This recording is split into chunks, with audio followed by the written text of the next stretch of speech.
What a beautiful ball. Now it's Cristiano Ronaldo with a chance maybe to seal it, and he has taken it. Lahm in all kinds of space. Lahm, Muller through. Muller could be embarrassing. It's three. Tony Kroos. Olivier Giroud. Barkley's found Klein with a speedy burst, and that's terrific from Vardy. Oh, what a goal by Jamie Vardy.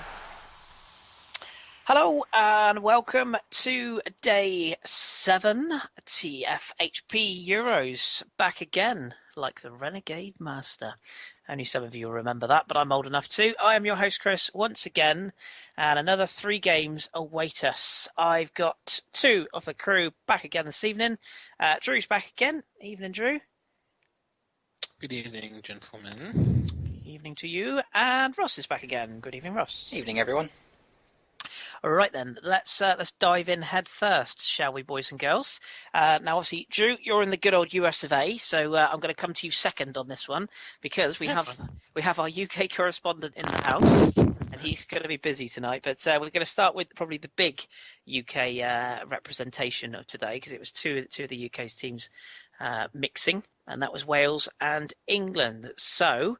Ross, England came out with the 3 points thanks to yet another tournament late goal, a winner from Daniel Sturridge, who came on as a sub. Jamie Vardy also coming on as a sub, scoring the equaliser after Gareth Bale had made Joe Hart look rather silly to put the Welsh in front. Massive result this. What did you make of the game? Any performances stand out for you, and how do you think this leaves the group? I really enjoyed the game on a certain level, as you do when it's your team. It didn't always. Locally, and the people I talk to around here, they don't always get on the whole bandwagon of international football. But everyone was watching England-Wales around here. It was really nice to see everyone come together for it. So it did feel like a very high-pressure match. So perhaps that kind of changes my outlook on it, but I thought it was very exciting, very interesting, very engaging, and for the most part I thought it was quite combative and even.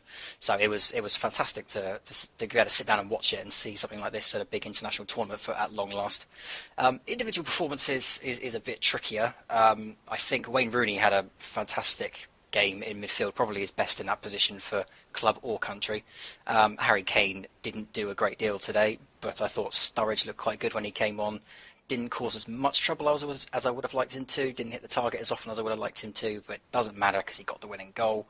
As for the Welsh, I can't think of too many offensive standout performances. You could say Bale for the free kick, but otherwise he was quite lacklustre, I thought, today. Didn't really get the service he needed.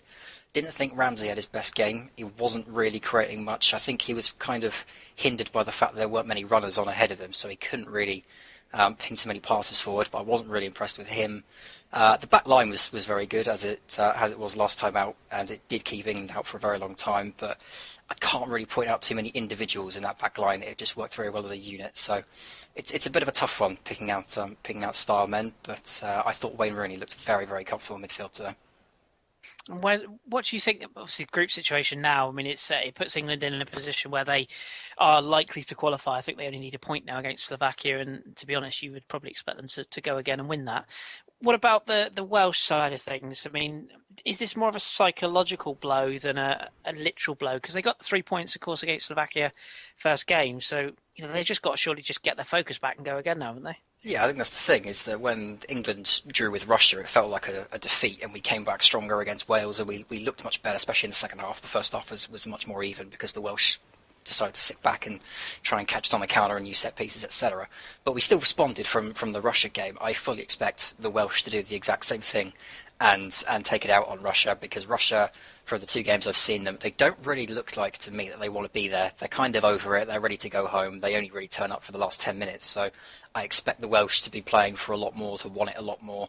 And I don't think it hinders them all too much. Of course, it would have been very nice for them to have got their group qualification wrapped up today. But I think against the Russians, they'll really fancy their chances, and this defeat will probably spur them on. Yeah, definitely needs to as well. And I noticed Chris Coleman's comments after the game were very much geared at, yes, this was massive. Yes, everyone made a big deal out of it, but ultimately we've lost it. We've got to get on with it. So he focused very much turning to that, and they go again, as the old saying goes. Stevie G, listen in. Drew, from an outside perspective, then you obviously live in a country where sport can bring a lot of people together. We've seen a lot of, particularly I think the US men's national team. I think it's during the last World Cup where you really got the nation getting behind the team. As Ross touched on there, that seems to be happening quite a lot in England and Wales. What did you sort of make of the support for both sides today? Because the trouble element didn't seem to flare up, did it? I mean, I don't know. It's difficult for me to comment on it just because I'm not there. Let me stop you there, Drew. You sound like a Dalek. Do I? You do. Uh-oh. But you can still hear me. I know. Pull out your mic and come. Hold on. That's amazing.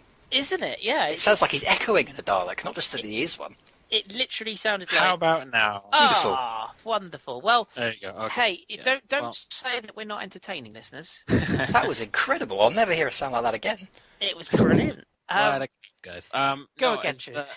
It's difficult for me to comment just because I'm not there. But for me, I think the way the support is responding to it, I think it has more to do with who's playing in the match than rather it being some sort of hype around tournament expectations regarding England, especially. Talking with you and John and Tom a lot of times, I get the impression that, and a lot of the English people I know who are expats who live here in New York, sometimes they can't be fussed with supporting the national team just because they're always let down year after year and it gets tiresome. So their loyalties more lie with club football, and I guess I can understand that. So I don't know if it's magically this year is just different. I think it's just because for the match that it was, because Wales qualified for the tournament, because they got that win against Slovakia, I think all those things came into play for England-Wales, and because England needed a result, and more people wanted to get behind the team because they were playing Wales, and because of what Gareth Bale, the comments he made, I think that maybe added a little bit to it. So I think it was more of that than just all of a sudden now everyone's just supporting the national team. I don't think it's that. I think it was just kind of the right moment for all this to come together. And I think the support at the ground, from what I could see when I was watching it, looked like it was spectacular. But after that, I can't say much more, though. Fair enough. Yeah, fair enough. Good points raised there as well. Ross, let's just touch on the lineups, because obviously the two goal scorers, Jamie Vardy and Daniel Sturridge, both pushing for calls. Harry Kane, with no bias in my voice whatsoever here, has been poor over the first two games, and I think it's fair to say Raheem Sterling and even Adam Lallana, who was, to be fair, very good against Russia, but not so good today. Surely that Roy Hodgson has got to look at this now and think maybe it's time to change things up for that final game, isn't he? I would agree with most of that, except for Lallana, because I think he's our best creative outlet for England these days. And he did have a good first half. It was the second half where he became invisible and we hooked him off. But I thought he was good enough in the first half. Sterling is the one that concerns me the most, because I thought against Russia he wasted far more than he created. He shut things down by himself, completely by accident. I think Alan Shearer said at half time on the BBC coverage it looked like we were playing with 10 men, because we had a passenger in Sterling. The early chance he fluffed on like the 7th minute, if that's Jamie Vardy, who everyone was calling for after that Russia game, that goes in and the entire complexion of the game changes. So for me, Sterling has got to be dropped. As for Kane, I'd still rather have Kane in the squad than not to start a game, I think.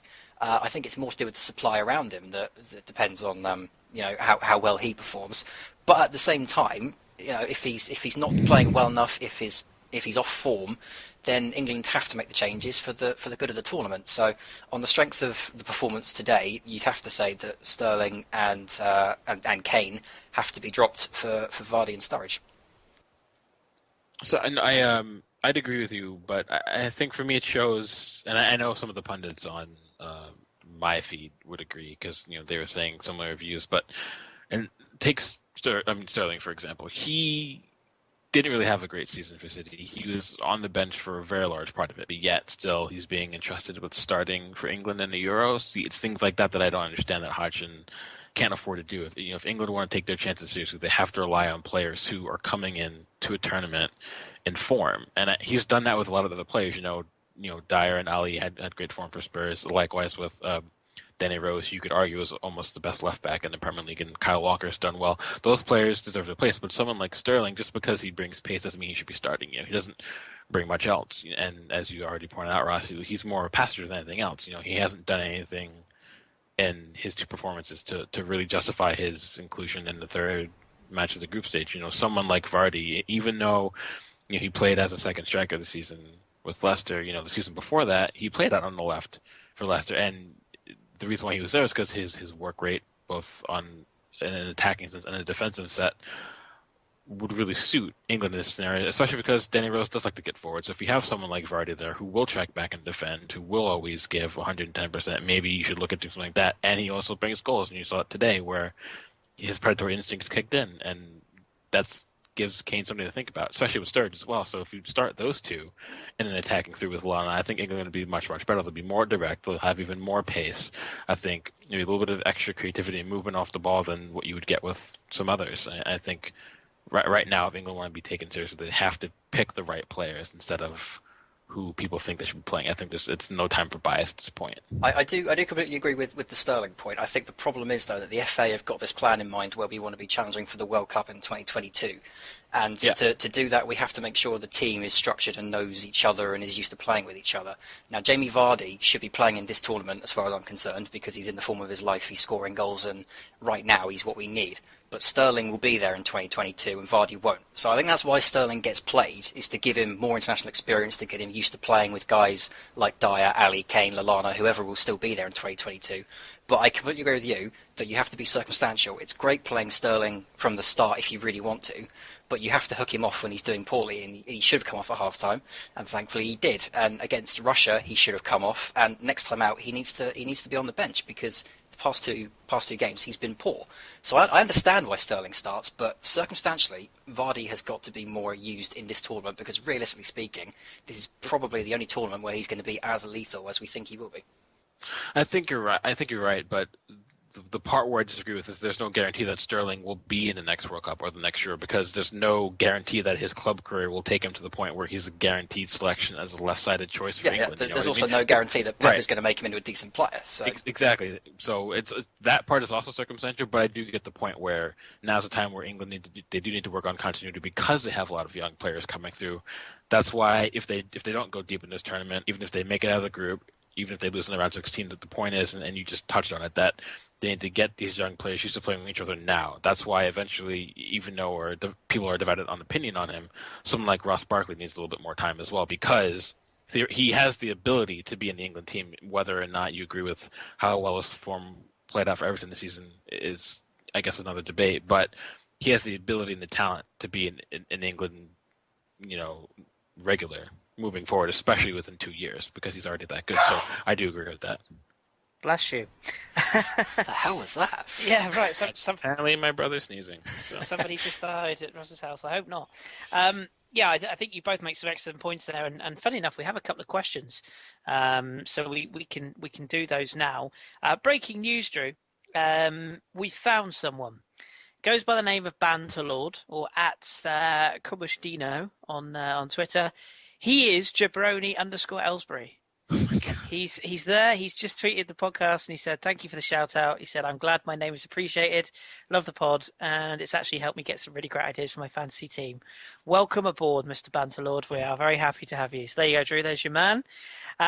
So we had a couple of questions just on Sterling very quickly. For me, has a whiff of Theo Walcott about him. Lots of promise.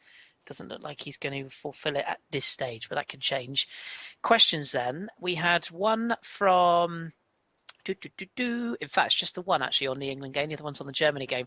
No Wilshere, no party. No surprises for guessing who he might like. It's our good friend Josh Daw.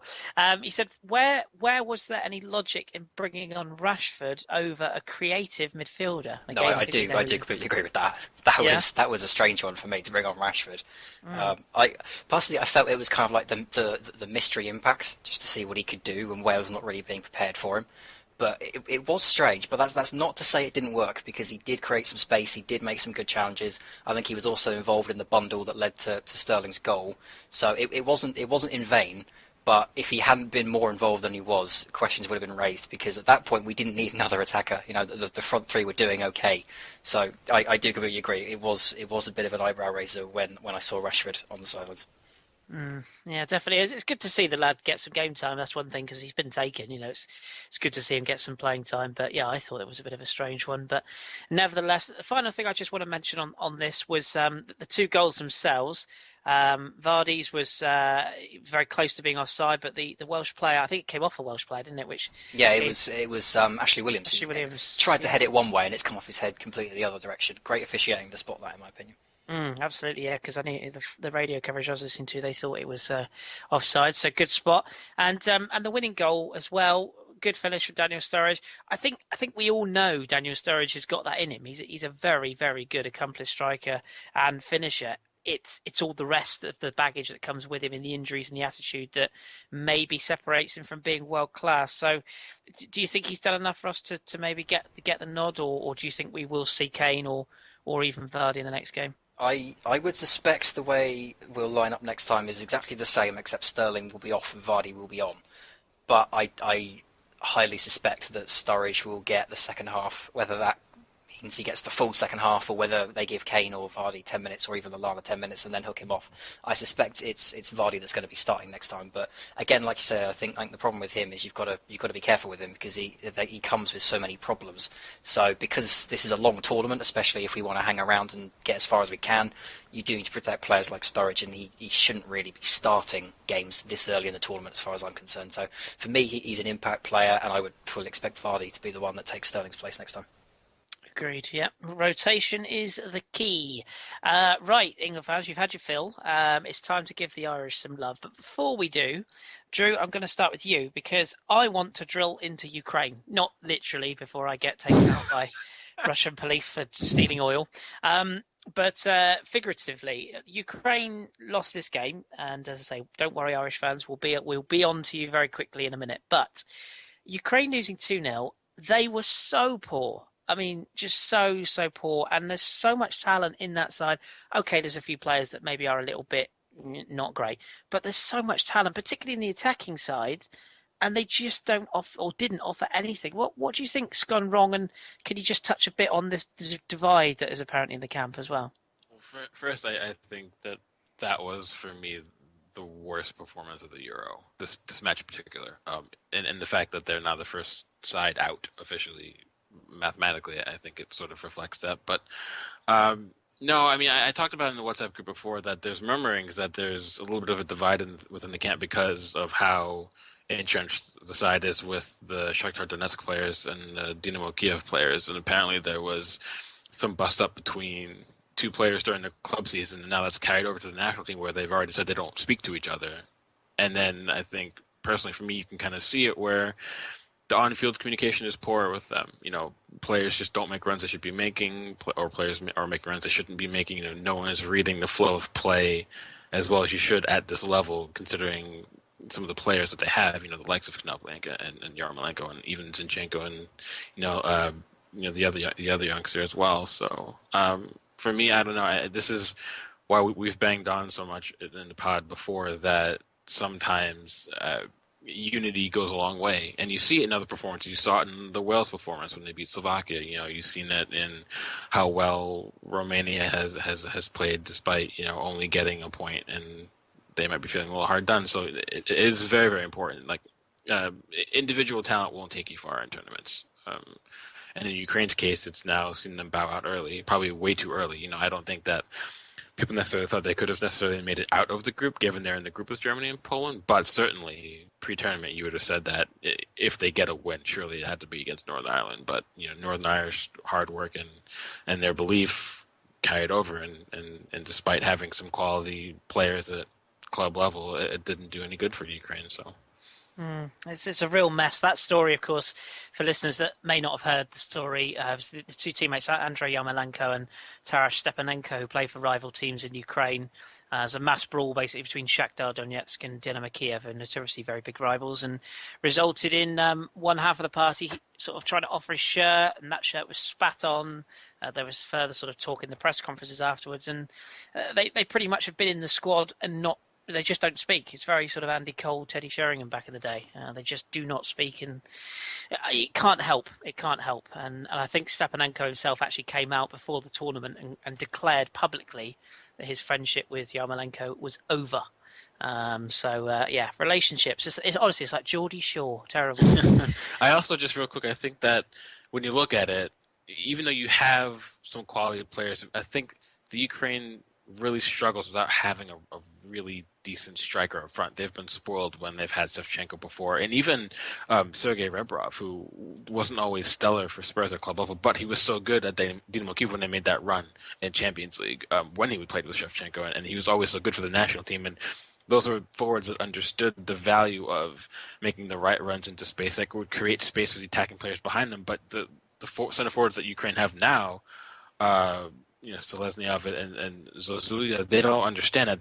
They're very, very immobile. They just stay in one spot, and other players, when they try to come around them to create space, they don't move into a different space to vacate where they just were or to pull the defender away. They don't do that, and I think that's where the Ukrainian attack breaks down so often, because Yarmolenko and Konoplik love to tuck in so much, and you saw that. So, and then I think it all just breaks down from there. Tactically, moving into the final third, for a team like Northern Ireland, when they defend in a group compact, it makes it so much easier for them, and so they didn't really threaten them today. And I think that's when they have to look at moving forward, that they're going to need a change. You're going to hope that a younger center forward is going to be coming through soon that can actually bring back a better quality in that position for them. Yeah, great points, well made. Ross, let's touch on Northern Ireland though, because they won a game and were magnificent in the rain. This game was stopped, I believe, for 2 or 3 minutes while there's a massive hailstorm. Bizarre. But Gareth McAuley, who's 36 now, 37 maybe, popping up with a headed goal to open the scoring and clinched late on by Narm. No, it's Narm. It is Narm again, isn't it? Narm again, yeah. And a 2-0 victory over, an unfancied Ukraine side, but I think most people, including us yesterday, fancied Ukraine to win this. The Northern Ireland fans were absolutely magnificent. What did you make of their performance? And can they qualify now? Because they're in a good place. Yeah, I loved watching Northern Ireland. It's so nice to see Northern Ireland get something from this game. I think I said in the preview pod that if they turn up and get a corner, they'll celebrate like they won it. And when they scored the first goal, I thought, great, that's because it's going to get for Northern Ireland. You got your goal, fantastic. Now Ukraine wake up, and then you might leave with a point. That'd be brilliant. But to hold on and then to get the second is just fantastic. It's going to be one of my lasting memories from this tournament. Because they just have so many players that you look at and just think, how are you at international level? If you look at Michael McGovern, who's the goalkeeper, he plays for Hamilton. The final goal scorer, Niall McGinn, he plays for Aberdeen, and they've even got Conor McLaughlin of Fleetwood Town. So it's a squad that is. You would look at on paper and say is devoid of real international talent, and they still turned up against what is a much fancied Ukraine side, regardless of the problems they've got backstage or even tactically on the field. A much hailed Ukraine side that was expected to do real damage to this Northern Ireland team. And they shut them down brilliantly. They counted on them brilliantly. They used their set pieces so well. There was a lot of fight, a lot of heart. It looked like a team that desperately wanted something, even if it was just a goal, even if it was just a point. They wanted something from this game to take back home and say, we went to the Euros and we did this. So it was so nice to see Northern Ireland get the points and make Ukraine look pretty average. I agree. Yeah, I agree. And again, the one thing that is so clear with the Irish fans, both Republic and Northern, is the fans have just been unbelievable. Just so passionate. And the Welsh fans, I have to say, the English fans are always good and always make plenty of noise. But it's just been really good for the atmosphere side of the UK teams, and good on Northern Ireland. Surely now, as we say, they are. They're in a great position now, especially with the other result, which we'll come on to in a minute. Am I right in thinking that if we win Group B, England that is, if we win Group B, we could end up facing Northern Ireland? Is that not a thing? Because I think the way it works now is that the group winner faces third place from one of the groups around them, and I think ours includes A, C, and D, so we could end up with Northern Ireland, which would be fascinating. I'll leave that with you. I'll go to Drew. I'll let you have a look at that, because I think you're right, but I wouldn't want to be 100% on it. So get on that. But I'm pretty sure you're right. Just while Ross is checking that up, then, Drew, what's your thoughts on Northern Ireland again from a maybe a team that you might not have seen a lot of? In fairness, nor have I to a degree. But their spirit, the coach, the coaching staff, the management, everything. Again, like Wales, it seems like a real team effort with a country behind the team, and it can take you far in tournaments. I think it can, but it's also Rosh touched on this before, that they're coming into a tournament where they did brilliantly to qualify for, but no one gave them a chance at getting even a point out of any group match. So because they have the freedom of not having expectations, I think they're able to go out and just play their type of football. When you don't have expectations or pressure on you, it does wonders for your mentality from a sporting standpoint. And I think that the fans are also playing off that. The fans are just happy to be there. When you saw the fans the way they were celebrating after their first match, sort of showed the mentality that the fans and the players have. It's just that they're happy to be there. They're enjoying the experience. It's the first time for 20, 30 years that they've been in the European Championship, I think. So it's just about the atmosphere, the experience of them, and I think that shows the way they've been playing. They have nothing to prove to anybody. The goal was to get to the Euro. They did that. Anything else now is a bonus. So now they're just enjoying that bonus. Agreed. Have we got an outcome, Ross? Have we got an outcome on? Yes, if you finish top of your group in Group B, potential last 16 opponents, third place in Group A, C or D. So there is a chance we could end up with Northern Ireland. That would be fun. That would be very tasty. To go through Wales and Northern Ireland would be very, very interesting to see. Absolutely. We'll keep across that. We'll see how it goes. For the record, I got no idea how they pick that, because it's A, C or D. We don't know how the third place works yet, because this is the first time we've seen it. But good point. We don't know how exactly it works yet, or at least I don't. But it's a possibility if they finish third and we finish first. We can only hope that a bold man at FIFA, lots of egg cups and a 15-hour ceremony is what draws the second round. I mean, that's what everyone wants, isn't it? No, I didn't think so. Right, let's move on then to our final game and talk Germany-Poland. Drew, I'll start with you. Now, I think it's fair to say that both you and I, in particular, were really looking forward to, of all the games, this was the one we had our eye on. We thought two teams are going to go for the win. There should be goals. There's, a really high-quality centre-forward against a really high-quality attacking midfield. And it was 0-0, and it was dull, wasn't it? What did you make of these two sides, and what do you think went wrong? Oh man, I think I ranted on this on Twitter before even kickoff, and I already pointed out the fact that when Germany set up with Mario Götze as the false number 9, it's shooting themselves in the foot automatically. It didn't work in their first match, honestly, and it didn't work here. He had that early header, but that was more down to poor marking than anything, where he's just left alone in the penalty area. But it just doesn't work, and I think Jurgen Loh he's been criticized about this before, where he's doing that. He's tinkering too much. When you have a center forward in your team like Mario Gomez, who like we've talked about before, he may not be playing at the highest level anymore because he plays for Besiktas and people don't rate Xerxes all that highly, which I think is a mistake, mind you. There are some quality players there, but he is a center forward. Players can make runs off the center forward. They can use him to hold up play. When you have someone like Götze there, who he's not. He's first of all, he's a creative player. He's not a natural goal scorer, so there's that. And all match long, he was standing there acting as if he was a center forward. He was just standing like a beanpole, not really making any runs. And that really didn't help the likes of Mesut Ozil, who didn't really have a good first half because he didn't have much to work with. Draxler always wanted to cut in.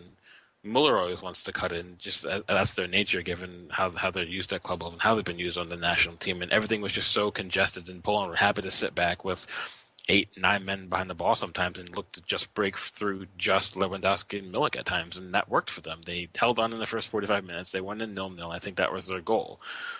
When you're playing someone like Germany, you don't want to give them a chance to go up early, because then when you try to press for the goal, you open yourself in the back further. That plays into their hands, especially because you have the likes of Toni Kroos and Ozil who can play those long balls. Other than that, I thought they got their selection right. But I don't think there wasn't enough urgency in the way they attacked.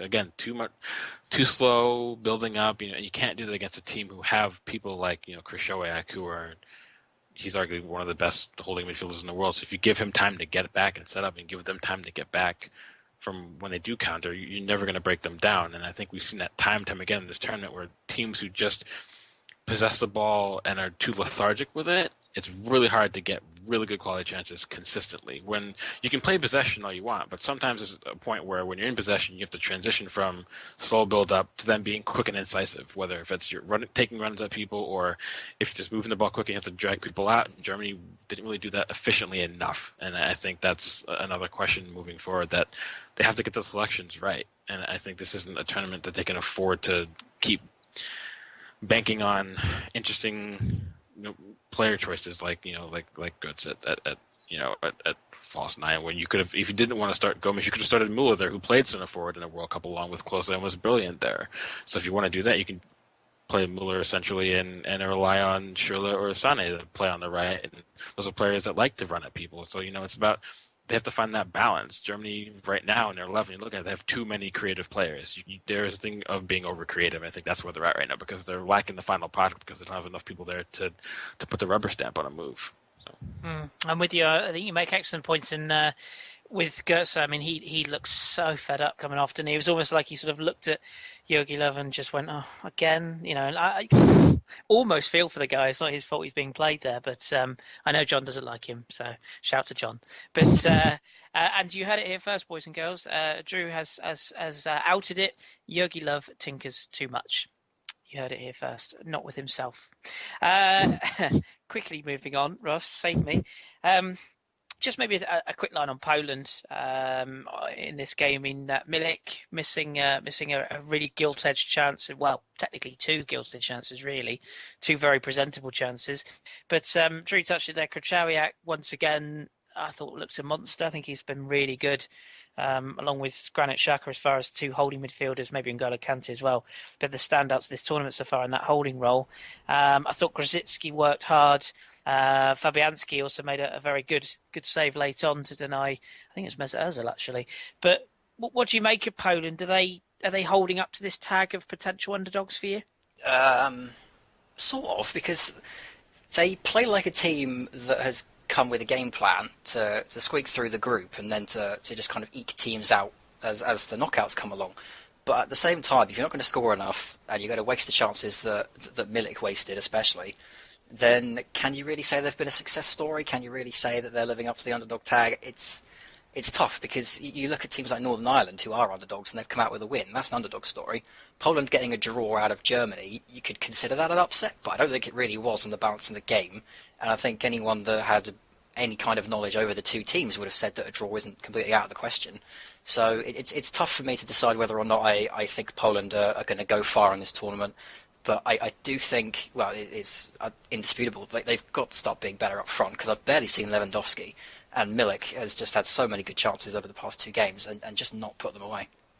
Yeah, with you. And Drew, just very briefly, let's just touch on the Lewandowski thing, because you've got a theory that I completely agree with. They're playing Milik in that role because essentially Lewandowski is getting double marked. He's not being fed the right kind of passes that make him so good at Bayern, but he's being double marked, and it's something that has to change to get him involved if they're going to score goals, surely, because he is their goal threat. Yeah, but I think it's difficult to get him involved because there's nothing you can do that are going to stop teams from double marking him when he gets on the ball, because he is that lethal that you have to risk double marking him and then hoping that Milik doesn't pop up in the right spot at the same time, or he flushes his chances, which he has done. We talked about it pre-recording, and honestly, he probably should have had two today. There were clear-cut chances that he fluffed on his own without under any amount of pressure. And I think that's just his experience coming to the fore, because this is his first major tournament. He's still young. He's only 20 or 21 years old, even though he's scoring at club level. It's a little bit different than when your nation's chances literally hang on a whim every time you're open in the final third and you have a chance at goal. So I think the move is the correct one, because those chances have been created for him to capitalize when Lewandowski isn't available. But it's just been unfortunate that he hasn't been able to capitalize on them. But I think tactically, Poland has gotten it right today. I think they deserved the point. I think they created more clear-cut chances than Germany. I like the call of putting Grosicki out on the left to nullify that potential threat from Germany, because he'll be able to track back more than maybe an inexperienced Kaputska will, even though he did put in that late tackle in the game. That was nice. But his work ethic is the reason why Muller wasn't all that effective on the right, and but on the downside is they sacrificed the ability to run at Hodes, which they maybe could have done, and if a different player was there. So I think Navalka got it right tactically. I don't think Poland tried to go out and beat Germany. I think they're a little too afraid to do that if they weren't necessarily at home when they beat them at home in qualifying. I think they had to go with them. I think in a neutral setting when you can't really play off the crowd as much, they settled for a point. They'll take their chances in the next match, and I don't think they're afraid of making the next round. So I still think Poland has a chance to do something in the tournament, but I think they have to work themselves really. I don't think they have fully gotten going yet, but they haven't been poor. Yeah, need to just come up that little level higher, don't they? But they finish, of course, with the game against Ukraine, which you would fancy them in, given how the two teams performed, and Germany finished with Northern Ireland, which, as you say, could be massive for Northern Ireland, because even if they lose that game, if they lose by a respectable enough scoreline, I think they're in pole position to qualify from everyone in third place at the moment. So they're the best third place team right now. Yeah, fantastic. So there you go. It's a hell of an achievement, and once again, well done to the Irish. And indeed the English today, and to be fair, the Welsh as well. It's been a really good day for football. So that wraps up day 7. Let's just quickly touch on. Actually, we did have one question actually before we leave Germany. Very quick answers here, Drew. But it'll be unfair not to answer 2 questions when we get asked them by our listeners. Nathan Young wanted to ask: Ozil and Cruz don't have any informed strikers or wingers to feed. Fair point. I think you kind of answered that one, haven't you? But I did, but I would disagree because Thomas Müller was third in goals in the Bundesliga this season, playing still in that right-hand side for Bayern Munich, which is where he plays in their 4-2-3, and so I don't think that's the problem. I think the main issue is that there's no reason why Götze should be playing at a false 9. Just play Gomez there, because even if you don't get Gomez goals, the way he can knock balls down for someone like a Draxler or a Müller to run off to, or even if you can knock it back to someone like a Cruz who has that good shot from distance, all those things are missing from Germany right now, where in other previous tournaments where they've had people like Miroslav Klose, even Oliver Bierhoff, if you're looking further back, they've had that ability to do that, and they don't right now. Even though they're playing with a center forward, it's a one-dimensional center forward who they don't create space for because of their possession buildup. So it's not like they're using Götze in the counterattack system. So it's just not working. I think if they get Gomez in there from the start, you might see a little bit better from them in the attacking third. Agreed. The other question we had was, again, on Germany. Our good friend Pigman J. Hamkenstein. 10 minutes left in a complete stalemate. Why not throw on a Podolski? I don't know. I honestly don't. Or even like I said, even Leroy Sané, who has pace, who can pick up the ball, and even if he doesn't beat his man, he can at least draw a little bit more fouls because of the way he's direct. There are players in the German team that Jurgen Loh could call on that he hasn't yet, and I think one of my biggest criticisms of him is as much as in the way that people have levied the same for Deschamps and even Hodgson before, where he has his preferences. He has his, I wouldn't call them teachers' pets, but he has the players that he favors, and he's going to use them, to his blue in the face, even if it's not working. And I think that's the main reason why Germany haven't truly clicked yet, is because he's just not using the right players in the right scenarios at the right time. He's too busy fluffing his Garfield to make clever choices. Yeah, I think what he needs to do is scratch and sniff the way out of this issue. Anyway, moving swiftly. When you get caught doing that, you can't not be mocked on a podcast. Let's be honest. Come on, Yogi. Just suck it up. Not literally. Right, swiftly, moving on. So, thank you for those questions. For those chaps who asked us those questions, appreciate those. So let's just have a quick look ahead to tomorrow's games very briefly, and we'll also just get your hipsters' choices of the day. So tomorrow we have got Italy-Sweden, which I'm very much looking forward to, because arguably the team that have impressed most of the tournament, Italy, face Sweden, who probably were one of the worst performing teams in the first stage, unfortunately. Hipsters podcast derby. Yes, it is. It's me versus John. Czech Republic face Croatia on the 5:00 game in Spain. Tom and Spain are back in action against Turkey, who really are going to have to get something out of that to have any chance, you'd think. So, Ross, let me pick out Italy-Sweden for you. Just quickly, what do you expect from that one? I think Italy, but I don't think Sweden can be as bad as they were the other night. So I would go Italy, but I think it will be quite tight and probably only by the one. think I'm with you on that one. Yeah, unfortunately, I hope I'm wrong. But and Drew, you can have the other two. So Croatia, Czech Republic, Spain, Turkey.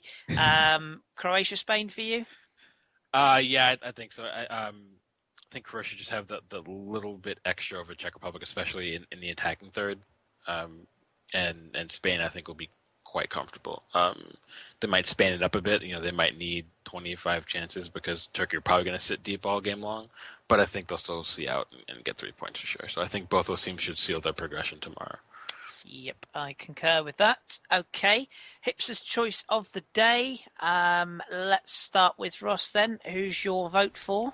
There were a load of good choices today, especially from the Irish team. I was leaning towards Jamie Ward, who I thought was fantastic for Ireland today, but he got subbed off after X amount of minutes, so I didn't really feel fair to give it to him. So instead, I'm going to put forward Gareth McAuley, not only for his winning goal, but for how good he was defensively as well. He was solid all game, took control of that back line. I just thought he was outstanding. Tough one to beat, Drew. Are you gonna stick with Ross's choice? No, I was gonna say Ward for the exact same reason. I don't think it's his fault that he got taken off. I think he did really, really well. I was very, very impressed with him, but I just thought on the balance of the game. I think he came off because he worked his absolute clothes off. I think he had to come off because he was going to pass out otherwise. And I think that's why I want to give it to him. But now, because I can't be wrong again, I have to go with McAuley. So I'll say McAuley just so I'm not wrong for a fourth time. well, I'll get you out of jail here, because if you'd gone with Ward, come on. I would have overruled Ross on this one, and I would have said, because Ross kind of gave him credit as well. So I think it has to be an Northern Irishman. So we'll kind of give you almost a half a point each for that. Why don't we, for the Hipster Choice, say the entire Northern Irish team, because they absolutely, and the fans as well. I mean, they're just so good. So yes, I think that's fair. And if there was a stinker of the day award, we'd give that to Ukraine as a team. But okay, fine. Yeah, I'm happy to give that as a win for both. So we'll take that. Little bit of breaking news just before we wrap up. Paul Pogba is in trouble again. Who'd have thought, huh? It's a developing story tonight that apparently his bras d'honneur celebration, which if you don't know what it is, Google it. It's not the most pleasant celebration in the world. Apparently directed at the press yesterday. Apparently he's got a bit of beef going on. It's been reported in L'Equipe tonight, and it's making some waves. beIN Sports decided not to show the video of him celebrating because of this celebration, which is deemed offensive to most. So, yeah, that'll be interesting. Pogba in trouble. Who'd have thought? And also, if you get bored tonight and you fancy a little giggle, do pop along to Christian Fuchs' timeline on Twitter. He's always good value. He's tweeted tonight a little picture of JB Vardy. I'll let you go and have a look yourselves, but it's captioned with the quote, "Where there's a Vardy, there's a party. Well done, Vardy." Do look up the tweet. It's quite amusing. Right, before we go, we have started experimenting with something. Drew, I'll let you explain, actually, because we're doing something on the Twitter feed, or we have started to. A little bit late, but hey, we got there in the end. What is it we're doing? Do you want to explain to our listeners?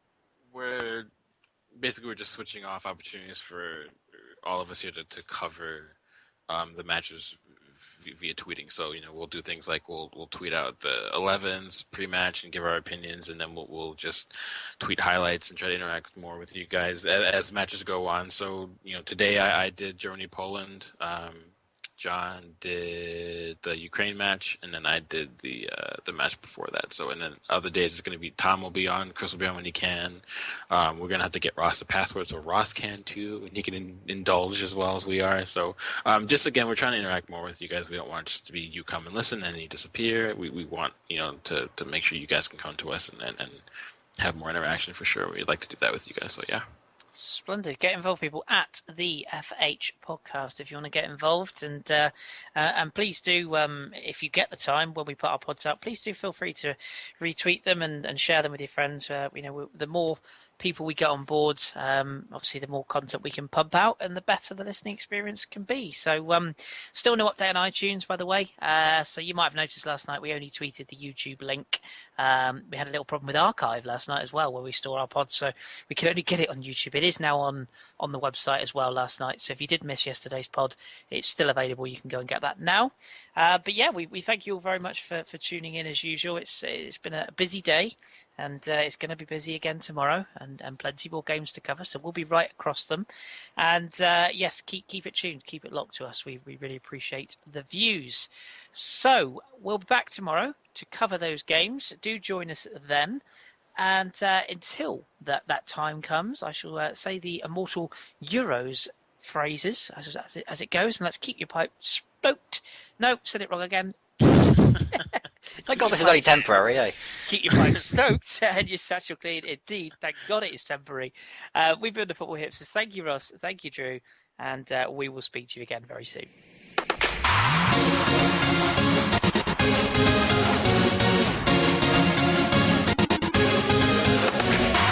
Now it drops for Fabregas, who looks for Iniesta, who's onside! Spain score!